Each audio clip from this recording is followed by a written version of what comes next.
Video 6, the final video in this series, Finance and Accounting, but the A-level version, not the AS Basics from earlier. 4 topics: reading a business's own financial statements, analyzing them through ratios, deciding whether an investment is actually worth making, and turning all of that into genuine strategy. Same method as always. The concept, a mistake Cambridge's own examiners have genuinely documented, and a full exam-level question with real-time built in before the answer arrives. Let's start with 2 statements that get confused for each other more often than you'd expect. One showing a single moment in time, the other showing an entire period. A statement of profit or loss shows a business's performance over a period of time. A statement of financial position shows what a business owns and owes at a single moment. And the two get confused for each other more often than you'd expect. Worth being direct. No Cambridge examiner report documents a specific mistake for this topic. A genuine common sticking point, not a cited finding. Revenue, cost of sales, and profit for the year belong on the statement of profit or loss. They describe a period. Non-current assets, inventory, and reserves belong on the statement of financial position. They describe a single date. Retained profit doesn't sit on both statements independently either. It flows from the statement of profit or loss into the reserves on the statement of financial position. Here is your exam-level question. Explain which statement revenue for the year actually appears on, and why it wouldn't make sense on the other one. Then explain how retained profit connects the 2 statements together, rather than appearing on each one independently. Here is the solution.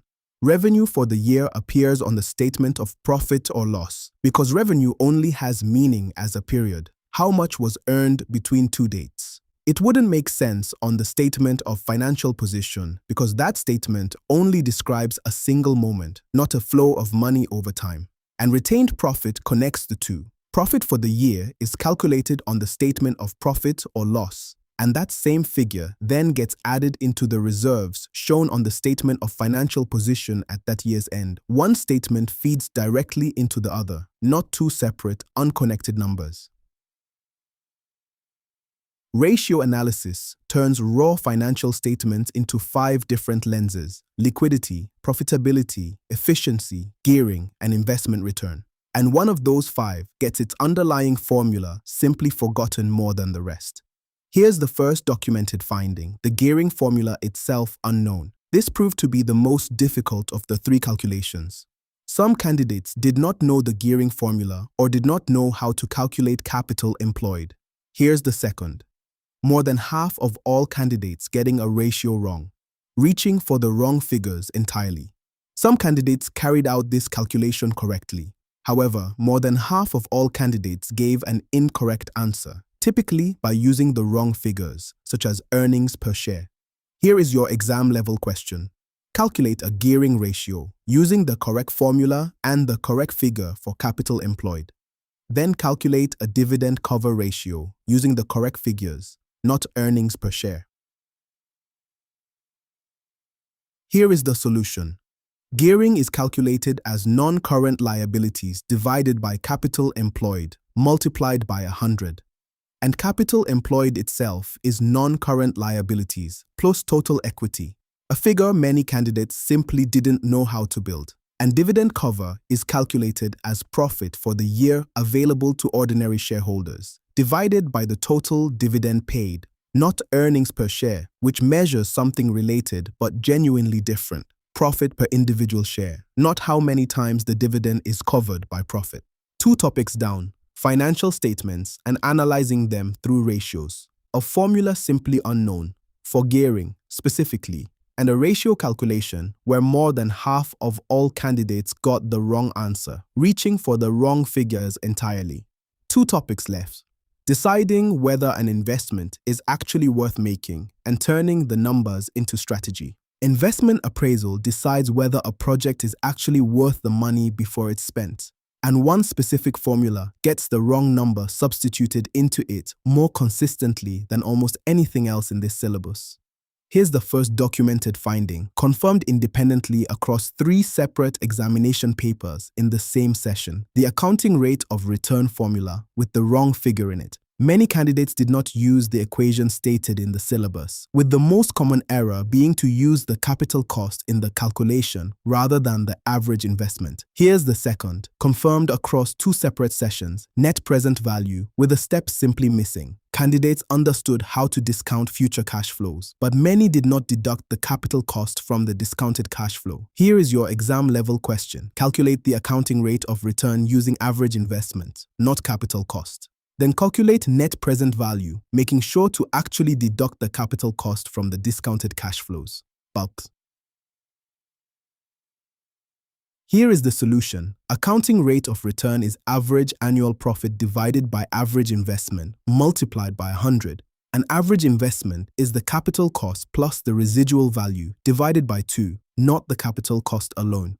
Using capital cost on its own overstates the investment and understates the return. A net present value is the sum of the discounted cash flows minus the capital cost. Discounting the cash flows correctly is only half the calculation. Forgetting to subtract what the investment actually cost leaves you with a number that isn't net present value at all, just a total of discounted income. Finance and accounting strategy is where every number from the rest of this syllabus finally gets used to decide something. And one specific transaction gets confused with a completely different one that happens to share a phrase. Here's the first documented finding. A shareholder selling their own shares confused with the company issuing new ones.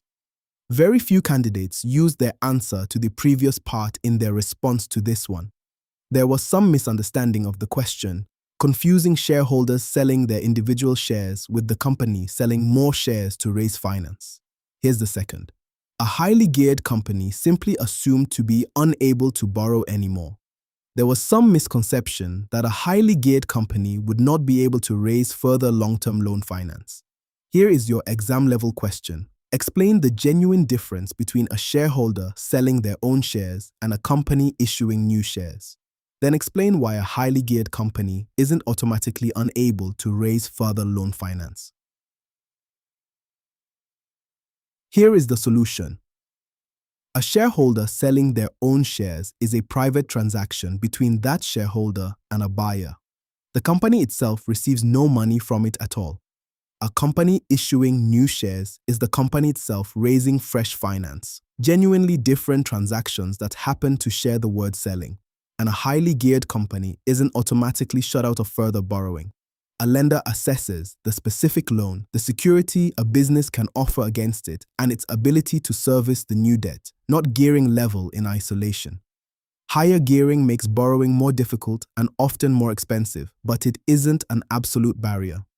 4 topics: financial statements, analyzing published accounts, investment appraisal, and finance and accounting strategy. And that's the whole series. 6 videos, 10 sections, the complete AS and A-level Cambridge Business Syllabus. Notice where this video actually ends. Finance and accounting strategy asks you to read a business's growth, its financing decisions, and its dividend policy straight off the very numbers this video just taught you to build and analyze, which makes it a fitting place to end, not just this video, but the whole series.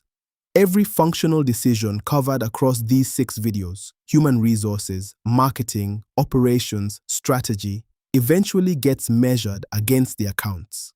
Thank you for watching the complete series. Search Cambridge Business on StudyRevise to catch anything you missed.